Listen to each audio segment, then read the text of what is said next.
Hey, hi friends. Thanks for stopping by to see what Keith says.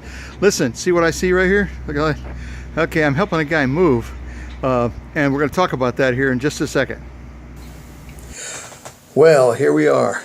It is done. The truck is unloaded, taken back, everything's put where it needs to be, and I'm back to my own place in my own home, in my office here. Hey, I appreciate you stopping by, and I want to give you this point. Galatians chapter 6, verse 2 through 5 tells us to bear one another's burden in love and care and so on and so forth. But verse 5 says, everyone should carry their own burden. One translation says their own load. Now, I thought that was interesting, and as I was looking through the stuff that we were unloading and loading and moving and stacking, it was really interesting. I kind of laughed at the guy. He laughed back, and we talked about it. There were boxes in there from people in his family who had passed away years ago and even just recently, but they still were carrying boxes that had belonged to them. There was other things of their children and stuff, and I discovered that we all do stuff like that. We carry things that belong to somebody else, or we carry things from our own past that we really don't need to carry anymore.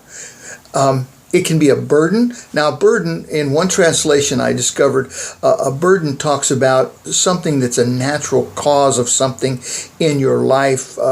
Let's say a person had a child that was handicapped in some way. That's a burden for that family. And you carry that with them. You love them, you pray for them, you do anything you can to help them, but you don't take that child into your own home. You understand what I'm saying? That child is their child, and you bless them in the way you can, but you don't take the child to your own home.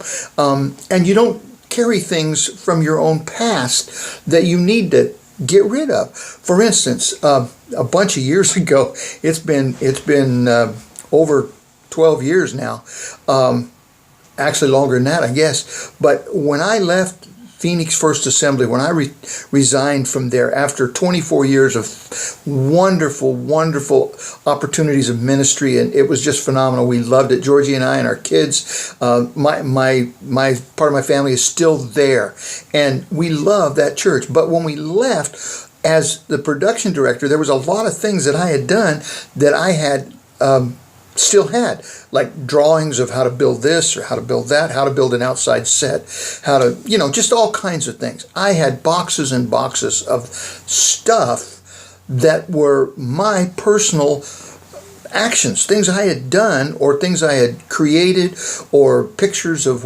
anyway, I carried all that with me. For many years, I hauled those boxes around.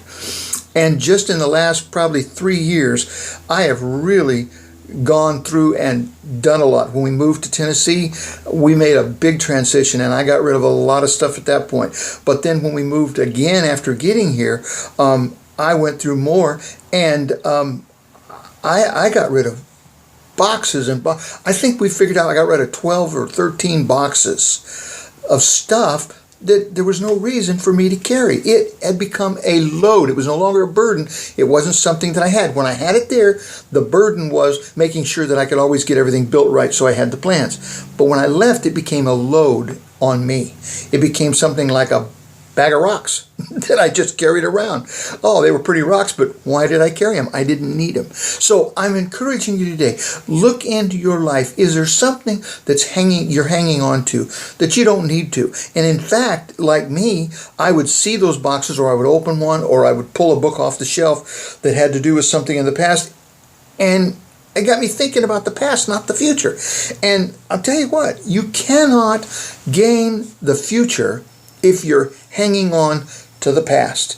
And so I encourage you today, short to the point, here it is. You can bear burdens with other people in love, but don't do like the one translation at the end in verse 5, it says, carry your own load. Don't carry somebody else's load, because it becomes, from a burden, it becomes a load, and then it becomes a weight, and then it's a mess, and you have to deal with it, and it's hard on everybody. Don't carry that load of somebody else's. Only take care of what is yours and what you are called to responsibility at that point. If you don't know what it is, ask the Father. Ask the Father. He will tell you. If you don't know what his voice looks like, I think there's a video blog here somewhere that talks about hearing the voice of God. I encourage you, don't try to carry somebody else's load. Get rid of it. Carry your own. I love you. Thanks for stopping by, and appreciate so much your comments, and for you that are liking and subscribing to the YouTube channel and stuff. It's great. Be sure and check out Georgina's stuff, her short teachings. They're phenomenal. Just wonderful what God is doing. She did an audio not too long ago talking about fear, the perversion of faith. What a great short audio. It was awesome. I encourage you, check out touchstonesnetwork.org. All of the great things, audio teachings, short prophetic words, writings. It's just from the Lord to you. Thank you for stopping by to see what Keith has to say. See you next time.